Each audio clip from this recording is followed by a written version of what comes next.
Hare Nama, Hare Nama eva kevalam, Kalo nasteva, nasteva, nasteva gatiranyata.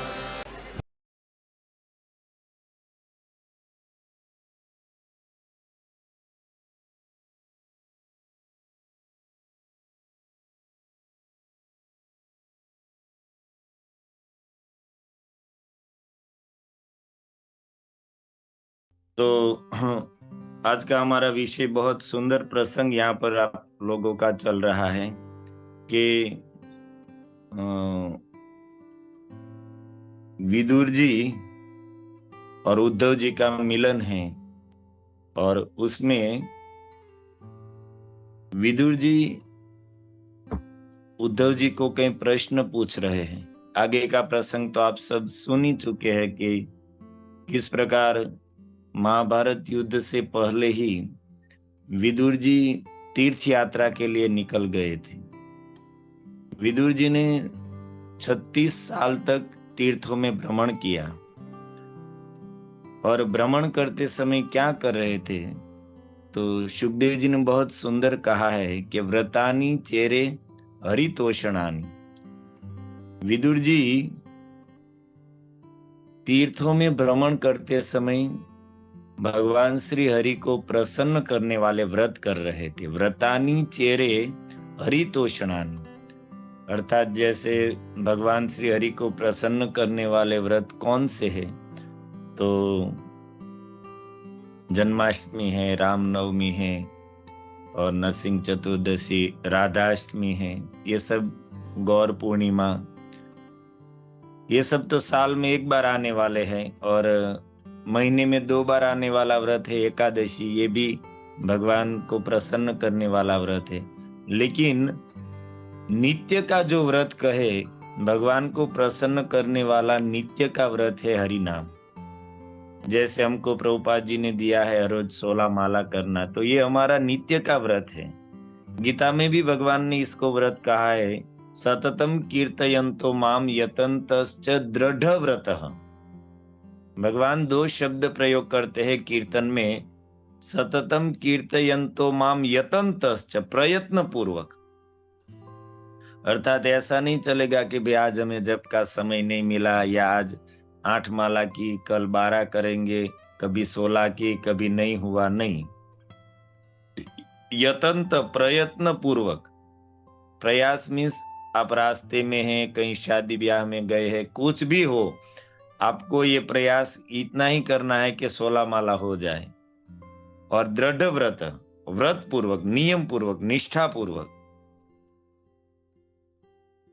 Prabhupada ji ने हमें नित्य के व्रत बताए हैं जो जिससे हम भगवान को प्रसन्न कर सकते हैं। उसमें सबसे पहले 16 माला करना और दूसरा है भागवत, श्रीमद् भागवत का श्रवण, जो आप लोग कर रहे हैं। तो ये व्रतानी चेरे हरितोषणानी, ये भगवान हरि को प्रसन्न करने वाले नित्य के व्रत हैं। तो इस प्रकार विदुर जी तीर्थ यात्रा में भ्रमण करते करते यमुना जी के तट पर पहुंचे हैं। वहां पर उद्धव जी से मिलन हुआ है और उद्धव जी से अपने सब संबंधी और परिवारजनों के बारे में प्रश्न कर रहे, सबका कुशल मंगल पूछ रहे हैं। तो आज का जो श्लोक है तो हम उच्चारण कर रहे हैं, आप लोग ध्यान से सुनिए। यमावृत स्वीतनयो पृथाया पार्थेर्वृतोपक्ष्मभिरक्षिणीव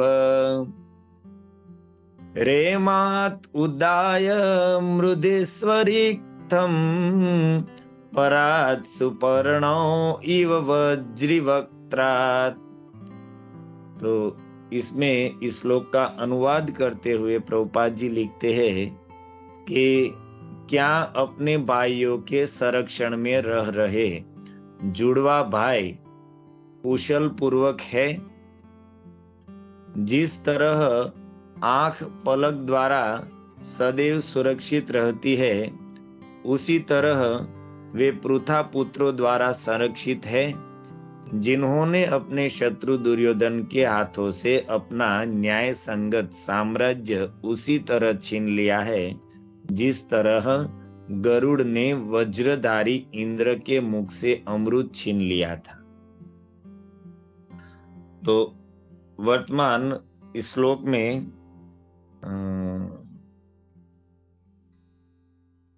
विदुर जी यमावृत, यम अर्थात दो भाई नकुल और सहदेव, दोनों जुड़वा माद्री के जो पुत्र है, उनके कुशल के बारे में प्रश्न पूछ रहे हैं कि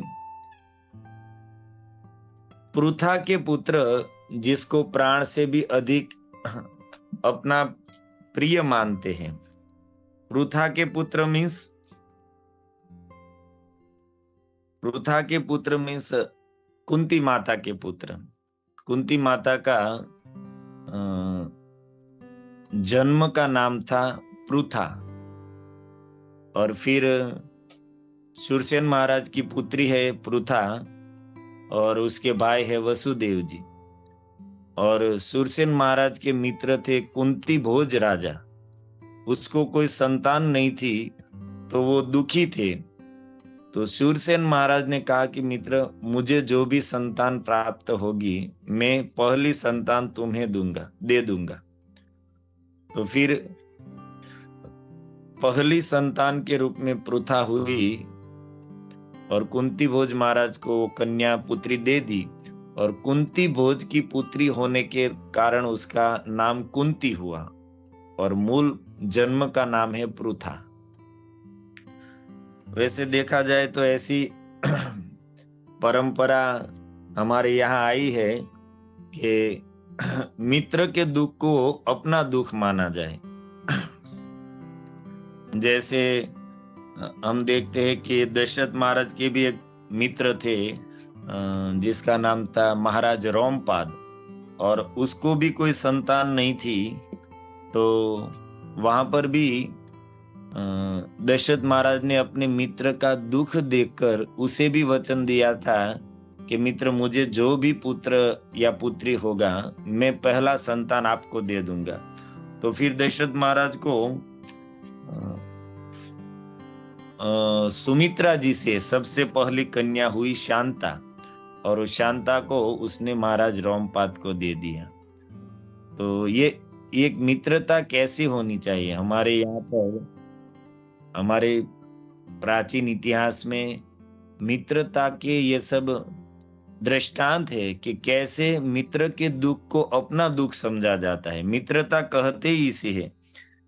जैसे भगवान श्री रामचंद्र ने सुग्रीव से मित्रता की, और जब सुग्रीव से पूछा कि मित्र, आप यहाँ पर ऋष्यमुख पर्वत पर ऐसे अकेले क्यों रह रहे हो, तब सुग्रीव ने अपना सारा दुख सुनाया कि प्रभु, वाली ने मुझे घर से निकाल दिया, मेरा सब कुछ छीन लिया, यहाँ तक कि मेरी पत्नी रुमा को भी उसने छीन लिया है, और वो मुझे मारने के लिए मेरा काल ही है।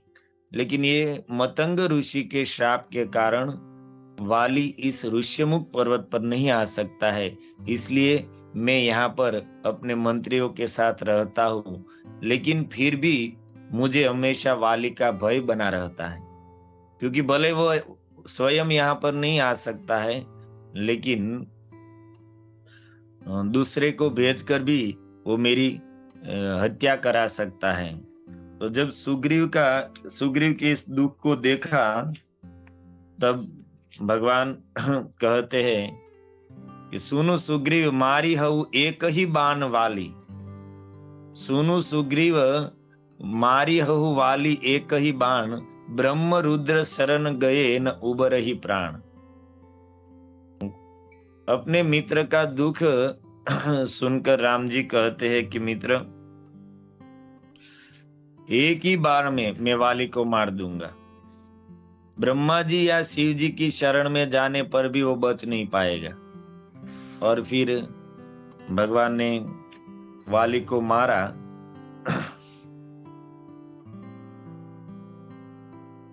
और अपनी मित्रता निभाई। नहीं तो कहते हैं कि सुग्रीव तो ऐसे थे कि फिर वाली को मार के भगवान ने सुग्रीव को किष्किंधा का राज्य दे दिया। भगवान ने कहा कि मित्र, अभी सीता की खोज का कार्य वर्षा के कारण करना मुश्किल है, तो वर्षा ऋतु जाने के बाद शरद ऋतु आएगी, तब सीता की खोज का कार्य करेंगे। तब तक आपको नया नया राज्य मिला है, आप कितने समय से दुखी और भयभीत थे, तो थोड़े समय आप 4 महीने, वर्षा के 4 महीने राज्य का सुख भोग लीजिए। लेकिन राज्य सुख करते करते मेरे कार्य को हमेशा याद रखना। अर्थात मैं तो 4 महीना इस प्रवर्षण पर्वत पर रहूंगा, तुम 4 महीना राज्य का सुख भोगो, लेकिन साथ में सीता की खोज का जो मेरा कार्य है उसका हृदय में विचार बनाए रखना। मीन्स अपने कार्य को करते करते मन में स्मरण रखना मेरा कार्य। और ये तो भगवत गीता में भगवान कृष्ण ने हम लोगों के लिए भी कहा है कि आप शरीर संसार में लगाओ, संसार के कार्यों में लगाओ, संसार के व्यवहारों में लगाओ, लेकिन मन से, हृदय से मेरे कार्यों का, मेरा स्मरण करना। अब पूछा जाए कि भगवान का कार्य क्या है, तो भगवान जिस कार्य को करने के लिए संसार में प्रकट होते हैं वही उसके कार्य है। जैसे गौ रक्षा के लिए, धर्म की रक्षा के लिए, संतों की रक्षा के लिए, तो ठाकुर जी की ये सारे कार्य हम लोगों को भगवान कह रहे कि आप अपने गृहस्थ जीवन में रहते रहते भी मेरे जो कार्य है उसकी भी योजना बनाए रखना, उसको भी ध्यान में रखना। तो हमको भी यथाशक्ति गौ रक्षा करना है, धर्म की रक्षा करना है, संतों की सेवा करना है। और कुंता माता तो कहती है कि हे प्रभु, आपके कार्य, आप इस पृथ्वी पर आते हैं तो महात्माओं ने अनेक कारण बताए हैं, लेकिन वो सब गौण है। मुख्य प्रयोजन आपका यहाँ पर आने का है, तथा भक्ति योग विधानार्थम तथा परमहंसानाम मुनिनाम अमलात्मनाम भक्ति योग विधानार्थम।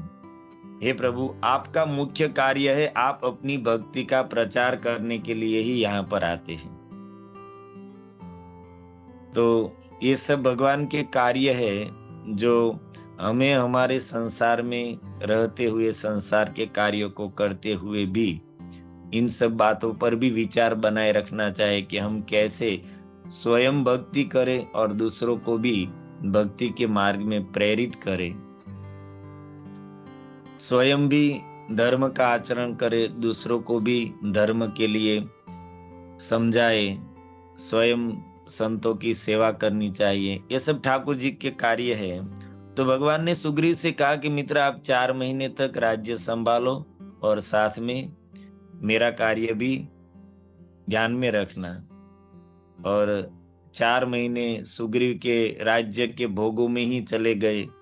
4 महीने हो जाने पर भी सुग्रीव को याद नहीं है कि प्रभु का कार्य करना है। इधर राम जी कहते कि लक्ष्मण, सुग्रीव हूँ मोरी सुधी बिसारी, सुग्रीव આપણું कार्य भूल गया। और लक्ष्मण जी क्रोधित हो गए कि अरे सुग्रीव समझता क्या है, वो क्या समझता है कि जिस मार्ग से वाली गया था वो मार्ग बंद हो गया है। लक्ष्मण जी एकदम आवेश में आ गए, हाथ में धनुष और तीर लेकर कहते हैं कि प्रभु, अभी मैं उसी मार्ग में उसको भेजता हूँ जिस मार्ग से वाली गया है, अर्थात मार डालूंगा सुग्रीव को। लेकिन भगवान कहते हैं कि लक्ष्मण, सुग्रीव हमारा मित्र है और तुम जानते हो हमारा स्वभाव है कि एक बार हमने जिसको अपनाया है, फिर वह जीव कैसी भी गलती करे हम उसको छोड़ते नहीं है। भले सुग्रीव ने गलती की है, वह हमारा कार्य उपकार भूल गया है, लेकिन सखा सुग्रीव भय दिखाई ले आवहो। सुग्रीव जैसा भी हो हमारा मित्र है, तुम जाओ और सिर्फ उसको थोड़ा भय दिखाकर मेरे पास लेके आओ, मेरी शरण में लेके आओ। तो ये इसको मित्रता कहते हैं। भगवान बोले नहीं तो सुग्रीव कितने कृतज्ञ थे। मारे भटक रहे थे, स्वप्नों में भी सोच नहीं सकते थे कि वाली को मारकर किष्किंधा का राज्य उसे मिलेगा। लेकिन जिस प्रभु ने दिया उसी के कार्य को भूल गए। लेकिन फिर भी भगवान कहते कि भाई सुग्रीव जैसा भी हो हमारा मित्र है, और मित्रता निभाई, अंत तक भगवान ने निभाई। और कृष्ण और सुदामा की मित्रता के बारे में तो कहना ही क्या, जगत में प्रसिद्ध है किस प्रकार भगवान ने सुदामा जी से मित्रता निभाई। तो इन्हीं सब प्रसंगों से हमारे आचार्यों ने हमें समझाया है कि भाई कोई भी संबंध हो, चाहे मित्रता हो या पति हो या पुत्र हो या पिता हो, संबंध साचा तो हमारा भगवान कृष्ण से ही है, और वही सच्चे अर्थ में इन सब संबंधों को निभा सकते हैं, निभाना जानते हैं और निभाएंगे। संसार में हम जिस संबंध को मान रहे हैं वो भी संबंध है, लेकिन शरीर के संबंध है। और कितने समय तक है? 25 साल 50 साल तक। ये संसार के जो संबंध है वो क्षणिक है, नाशवान है, और उस पर भी प्रेम तो बहुत कम है, स्वार्थ ही ज्यादा है। तो मैं आपको चर्चा कर रहा था मित्रता की। आप महाराज शूरसेन महाराज ने मित्रता के संबंध से अपने मित्र के दुख को देखकर उसने अपनी कन्या पृथा महाराज कुंती भोज को दी, और फिर उसका विवाह पांडु महाराज से हुआ। और कुंती माता को अभी पांडु महाराज से कोई संतान की प्राप्ति नहीं हुई थी, और तब तक पांडु महाराज को किंदिम ऋषि का शाप लग गया। महाराज पांडु शिकार करने गए और एक हिरण को उसने बाण मारा, लेकिन वो हिरण मूल रूप में ऋषि थे, किंदिम ऋषि थे। पांडु महाराज वहां पर गए और देखा ये तो ऋषि है, तड़फड़ा रहे हैं। तब उस ऋषि ने कहा कि राजन, मेरा नाम किंदिम है और मैं अपनी पत्नी के साथ संतान उत्पत्ति के लिए यहाँ पर मैं क्रिया कर रहा था। मनुष्य होकर पशु जैसा कार्य करना, स्त्री संग करना मुझे संकोच, लज्जा आ रही थी, इसलिए मैं अपने योग बल से पशु हिरण का रूप धारण करके संतान उत्पत्ति के लिए प्रयास कर रहा था, और उसी समय तुमने मुझे बाण मारा है, मेरी हत्या की है। मैं भी श्राप देता हूं कि जिस समय तुम अपनी पत्नी को स्पर्श करोगे उसी समय तुम्हारा मस्तक फट जाएगा और वही तुम्हारी मृत्यु हो जाएगी। अब माता कुंती को संतान कोई थी नहीं और पति को शाप लग गया, तो पति से अब संतान प्राप्त होने की कोई संभावना नहीं रही। और तब पांडु महाराज के कहने से कुंती माता ने, जो बचपन में दुर्वासा जी से दिव्य मंत्र प्राप्त किया था देवताओं का, उसी से उसने इंद्रदेव का आह्वान करके अर्जुन को पुत्र के रूप में प्राप्त किया। उससे बड़े वायुदेव को आह्वान करके भीमसेन को पुत्र के रूप में प्राप्त किए, और सबसे पहला धर्मराज का आह्वान किया और युधिष्ठिर महाराज को पुत्र के रूप में प्राप्त किया। तो ये तीनों कुंता माता के पुत्र है, इसलिए यहाँ पर कहा है कि पार्थो वृतो, पार्थ अर्थात कुंती के तीनों पुत्र। और नकुल और सहदेव वो किसके पुत्र हैं? वो माद्री के, पांडु महाराज की दूसरी पत्नी, और उसको भी पति से तो संतान प्राप्त होने नहीं थे। तो पांडु महाराज के कहने पर माता कुंती ने वह दिव्य मंत्र का आह्वान करके अश्विनी कुमारों के द्वारा माद्री से नकुल और सहदेव पुत्र रूप में प्राप्त हुआ है। यहाँ पर उसके लिए संबोधन है यमो, यम अर्थात युगल, दो, जैसे हम कहते हैं यमला अर्जुन, मूल रूप में वो वृक्ष का नाम है अर्जुन वृक्ष, लेकिन दो एक साथ में थे इसलिए यमल कहते हैं। तो यहाँ पर यमो अर्थात नकुल और सहदेव जो माद्री के पुत्र है, लेकिन कहते हैं कि पृथा के पुत्र अर्थात युधिष्ठिर, भीम और अर्जुन उसकी रक्षा कैसे करते थे? जैसे आंखों की रक्षा पलक करती है, ऐसे ही युधिष्ठिर इत्यादि कुंती पुत्र माद्री के पुत्र नकुल और सहदेव की रक्षा करते थे। अर्थात भेद नहीं रखते थे कि हमारी दूसरी माँ के पुत्र है, अपने सगे भाई के समान प्रेम। अरे सगे भाई क्या, सगे भाई से भी अधिक प्रेम था।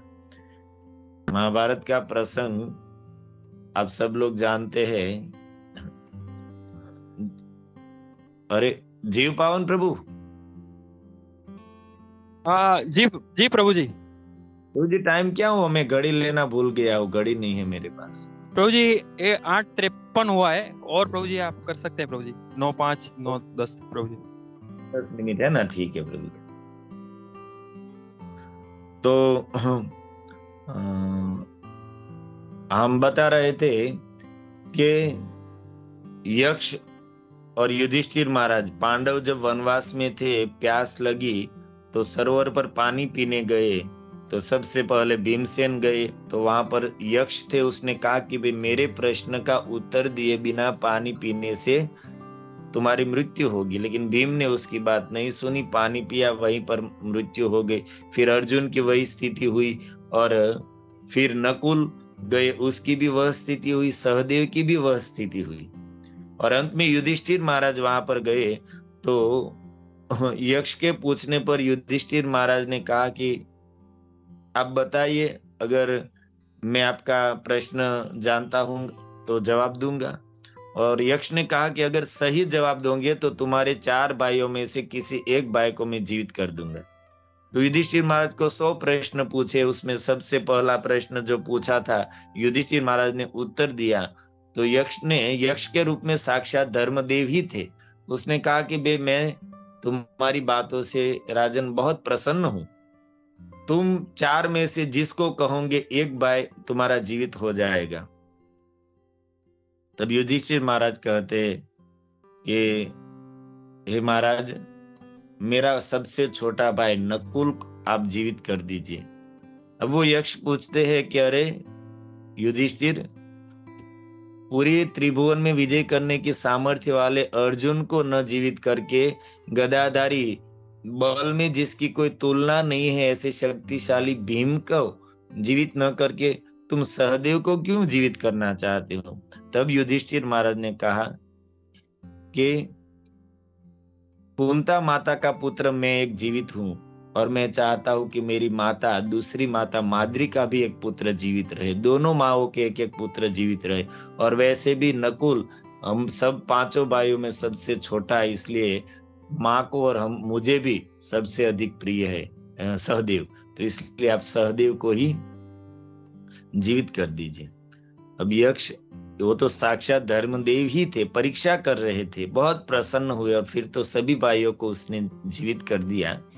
परंतु यहाँ पर जो प्रश्न कर रहे उसका मैं जवाब दे रहा हूं कि पृथा, कुंता के पुत्र, तीनों पुत्र, माद्री के दोनों पुत्र नकुल और सहदेव की रक्षा ऐसे करते थे जैसे पलक अपने आंखों की रक्षा करते हैं।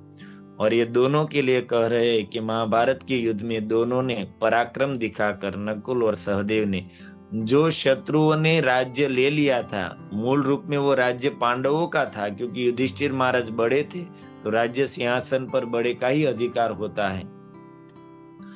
लेकिन धृतराष्ट्र और दुर्योधन ने अन्याय करके वो राज्य छीन लिया था, और फिर कहते कि युद्ध में पांडवों ने गया हुआ राज्य ऐसे वापस ले लिया जैसे गरुड़ जी स्वर्ग में से अमृत छीन कर लाए थे देवताओं की सभा में से, ठीक वैसे ही पांडवों ने अपना गया हुआ राज्य कौरवों से वापस ले लिया। परात सुपर्णो इव वज्री वक्त्रात, इंद्र के मुख से अर्थात स्वर्ग से गरुड़ जी ने जैसे अमृत छीन लिया।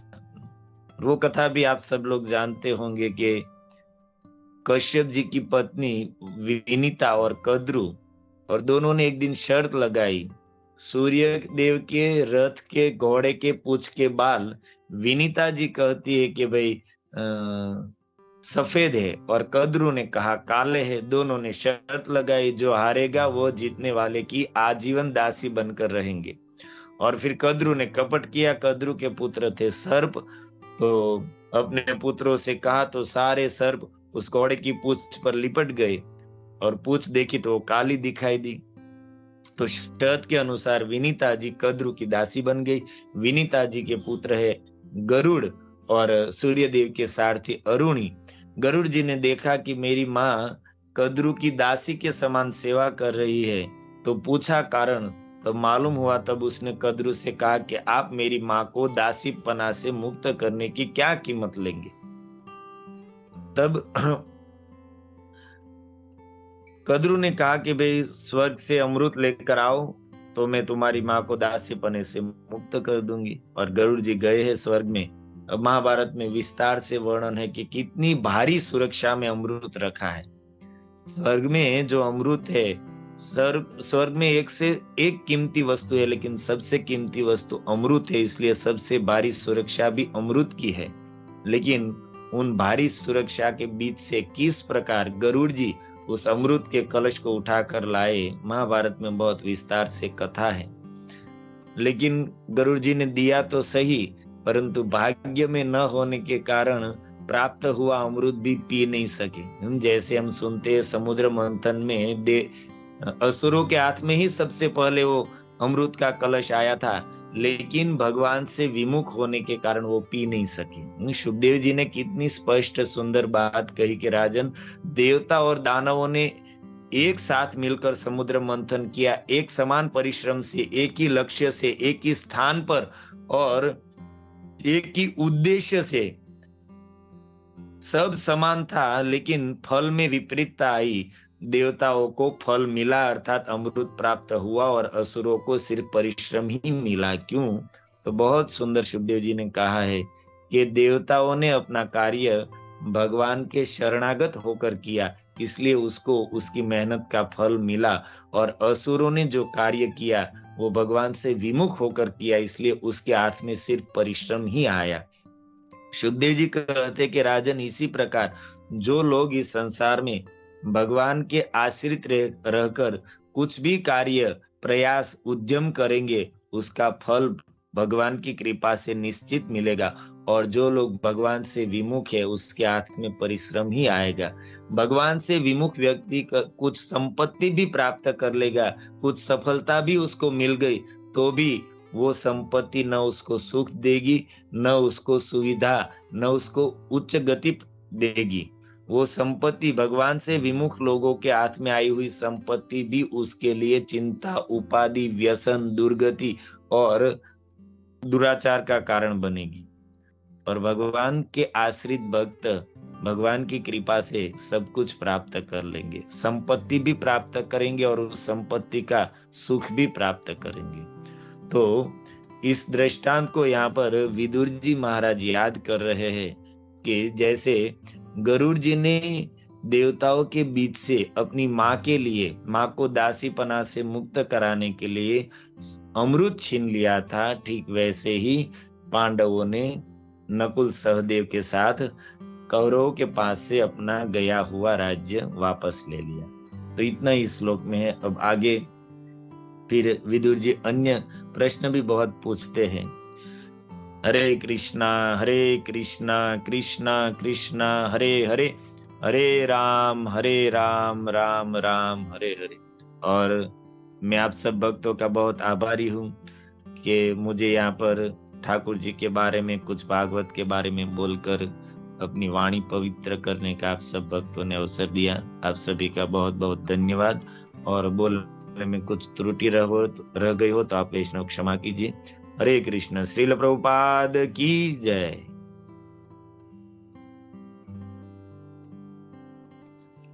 हरे कृष्ण प्रभु जी, दंडवत प्रणाम। तो बहुत ही सुंदर प्रवचन था प्रभु, इतना अच्छा आपने इस श्लोक का व्याख्या किया और कैसे महाभारत और इस सब प्रसंगों को इतने अच्छी तरह से आपने जोड़ा प्रभु। और बहुत बहुत अच्छा लग रहा था। एक्चुअली टाइम की कमी थी, नहीं तो हम लोग मन तो कर रहा और बैठ के सुने। तो आपसे वही रिक्वेस्ट है प्रभु, आप ऐसे ही आते रहिए और अपना संग हमको देते रहिएगा प्रभु जी। बहुत बहुत धन्यवाद प्रभु जी। हरे कृष्णा। धन्यवाद प्रणाम। धन्यवाद। हरे कृष्णा प्रभु जी, दंडवत प्रणाम आपको और सभी भक्तों को। साधु साधु प्रभु जी, आपने बहुत सुंदर रूप से ये श्रीमद् भागवतम के जो ये श्लोक के माध्यम से सर्वप्रथम आपने हमें ये विदुर जी और ये श्रीमद् भागवतम के बारे में समझाया, और फिर जो ये आपने मित्रता के सिद्धांत से हमें समझाया कि हमें ये भौतिक ये बंधन में हमें केवल स्वार्थ प्राप्त होगा, प्रेम नहीं। तो जो है वो भगवान से हमें प्रेम मित्रता करना है। और व्रत के बारे में भी बहुत अच्छा समझाया कि हमें भगवान का नाम का जो जप करना है वो एक दृढ़ व्रत है प्रभु जी। और प्रभु जी आपने फिर इतना अच्छा जो ये कथा के माध्यम से हमें ये उदाहरण जो समझाया, ये भी कुछ जैसे मेरे साथ कई लोगों को ये जानकारी प्राप्त हुई, दशरथ महाराज और रोमपाद महाराज जी का प्रसंग। और फिर आपने ये कुंती भोज जी और सूरसेन जी के ये माध्यम से हमें मित्रता का समझाया प्रभु जी। और फिर जी आपने कुंती महारानी के माध्यम से इतना अच्छा समझाया पांडवों से भी कि कैसे अपने जो घर में है सब उनकी सेवा करनी चाहिए अपना समझ के। और अंत में जैसे आपने ये जो अमृत के बारे में आपने ये जो कथा प्रसंग समझाया प्रभु जी, वो भी कई लोगों को नई जानकारी प्राप्त हुई। धन्यवाद प्रभु जी, साधु साधु।